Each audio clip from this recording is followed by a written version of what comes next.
আমাদের দেশে কিন্তু গণতন্ত্র এসে গেছিল এবং পার্টিকুলারলি কেয়ারটেকার গভর্নমেন্ট যখন এস্টাবলিশড হয়ে গেছিল তখন কিন্তু গণতন্ত্রে বাংলাদেশের মানুষ বাই পার্টির রুল এস্টাবলিশ করে ফেলছিল।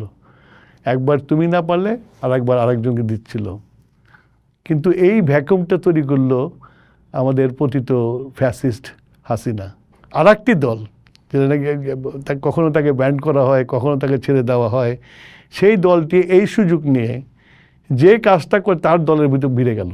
ভিড়ে যে আস্তে আস্তে আমাদের নতুন প্রজন্মকে নানান পলিটিক্স দেওয়া শুরু করলো।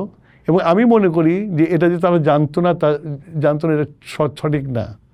তারা জানতো তাদের দলের মধ্যে ঢুকে তারা অন্য রাজনীতি চর্চা করছে, কিন্তু তারা চেয়েছে তাদেরকে ব্যবহার করতে ক্ষমতায় টিকে থাকার জন্য। সেই জন্যই আমরা দেখেছি হেলমেট বাহিনী, পিটানো বাহিনী, অনেক কিছু দেখেছি ছাত্রলীগের। তো যার ফলে হয়ে গেছে কি এই যে ভ্যাকুমটা সৃষ্টি হয়েছে। এবং মানে আপনাকে বুঝতে হবে যে পৃথিবীর সব জায়গায়, বিশেষ করে মুসলমান দেশগুলোতে যখন এই ধরনের স্বৈরতন্ত্র চলে, সেই সময় কিন্তু একটা ব্রিডিং গ্রাউন্ড তৈরি হয় for the extreme religious parties.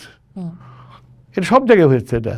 এবং বাংলাদেশেও যখন বিএনপিকে একেবারেই স্পেস দেওয়া হচ্ছিল না, তখন যে শূন্যতা তৈরি হয়েছিল, তখন এর মধ্যে ওরা ঢুকে ওদের সাথে থেকে ওদের দলকে গুছিয়ে নিয়েছে।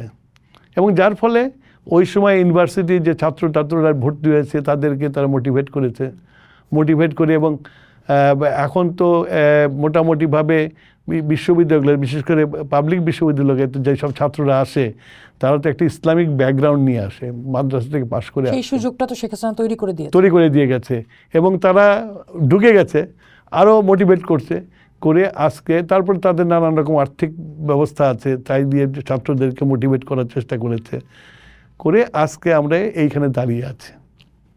আচ্ছা, এই যে জায়গাটা দাঁড়িয়ে আছি সেটা বাংলাদেশ না, বাংলাদেশ হতে পারে না।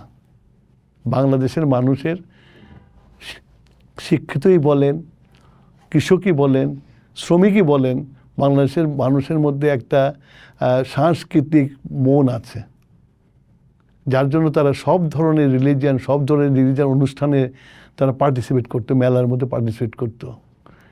সেই যে আমাদের যে সোশ্যাল ফ্যাব্রিকটা, এখন সেই সোশ্যাল ফ্যাব্রিকটাকে ভেঙে দেওয়ার জন্য এরা নেমে পড়েছে।